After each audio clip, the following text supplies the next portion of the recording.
Willie Sutton explained that he robbed banks because that's where the money is. Well, these seniors with defined benefit plans are similarly ripe targets for a different kind of crook. These fraudsters offering pension advances are undermining all the advantages of these defined benefit plans, making what had been a secure retirement suddenly very unsettled.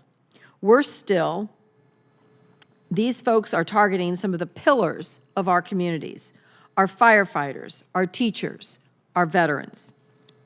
They are also finding unwitting victims among elderly investors looking for a safe investment at a time in their lives when they are looking for ways to earn a little bit of money without taking a large financial risk.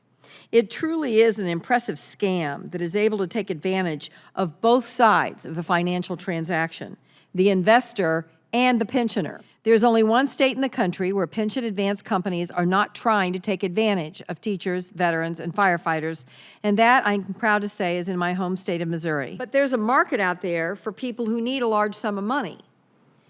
Do you think pension advances should be regulated like those products for people who really need the money with some sort of interest rate cap? I mean, are we making a mistake by outlawing these as opposed to just making them behave like moral human beings?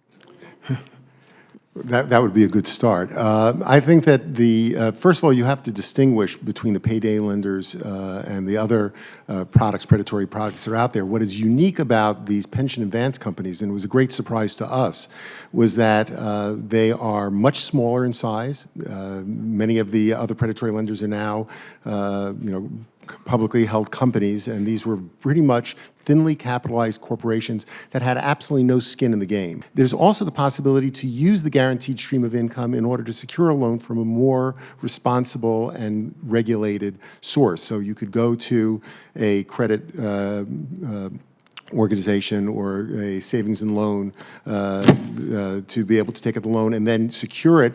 The key here, though, is that you're controlling your funding, and that is not the case with these companies. You literally lose control over your pension over that time, and I thought that Doctor was absolutely correct, and we had found the same situation that if, in fact, you tried any way to get yourself out of the transaction, you were penalized with a 2-year addition.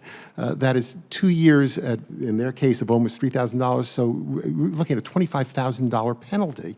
It's outrageous, it's unconscionable, it is a sharp practice that really cannot be tolerated. So I don't know that regulating that makes a great deal of sense. I think that providing other alternative products are important. I have found time and time again in doing oversight that one of the biggest enemies of oversight is a whole lot of cooks in the kitchen that have a piece of it.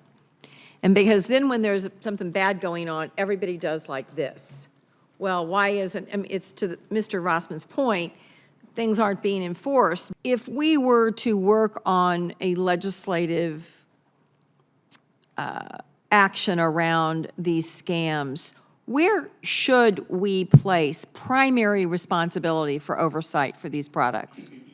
Well, I think CFPB, I mean, their authority is already well established and clear. To me, it's just a matter of exercising it. I think the good news is they took enforcement action on 2 of the 38 companies we referred to them, but my question to them is, well, what about the remaining 36 to the extent they're independent entities? So maybe we need to direct an inquiry to CFPB and to the SEC or the FTC and talk to them about what is their plan going after these guys. And they'll talk a lot about the consumer education, but I would clarify the enforcement side. We need some deterrent here. People need to go to jail.